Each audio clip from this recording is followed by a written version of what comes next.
The folks at Amtrak used to say there's something about a train that's magic. We end tonight with a man who's making magic in his own backyard. Here's Steve Hartman with tonight's Assignment America.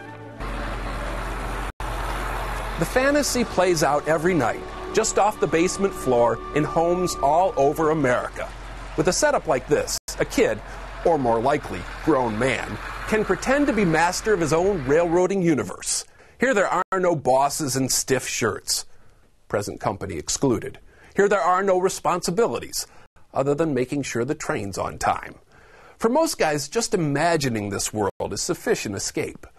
But for the Iowa man you're about to meet, there would be no basement big enough. Well, I was looking for woods. That was the first consideration. About 25 years ago, Jim Halverson started looking for a place to put his train set. It had to be at least 10 acres. A big place for a big set.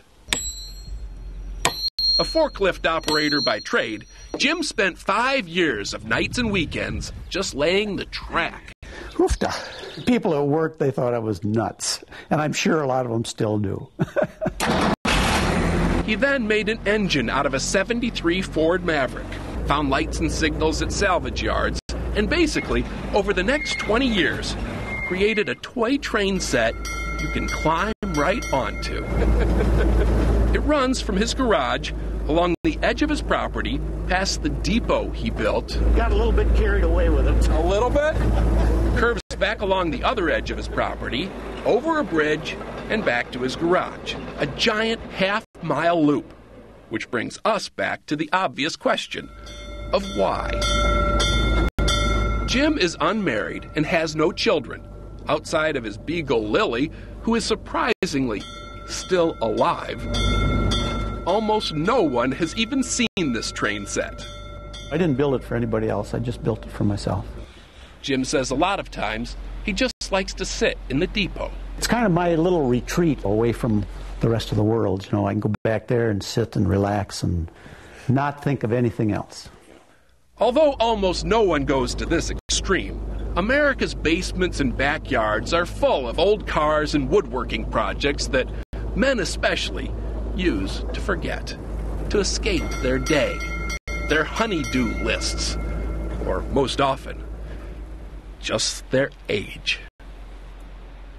Jim is 61, but he says every time he goes into his backyard, he's immediately that 5-year-old boy watching the train go by his childhood farm. Wow. And a lot of people are really wild about not only toy trains, but trains in general. I was, too. That was my favorite thing growing up. I'd go down and watch the trains go by with my dad. Oh, that's so cute. So I like this story. Yeah, I like this story, too, and I like that you made yourself so small in that one shot. Yeah, squeezing my ego that small was the hard part. All right, tell us about next week. Okay.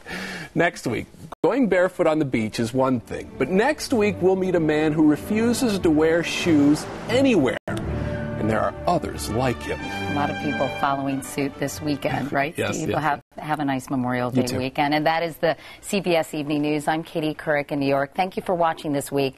Have a great holiday weekend to you as well. Good night.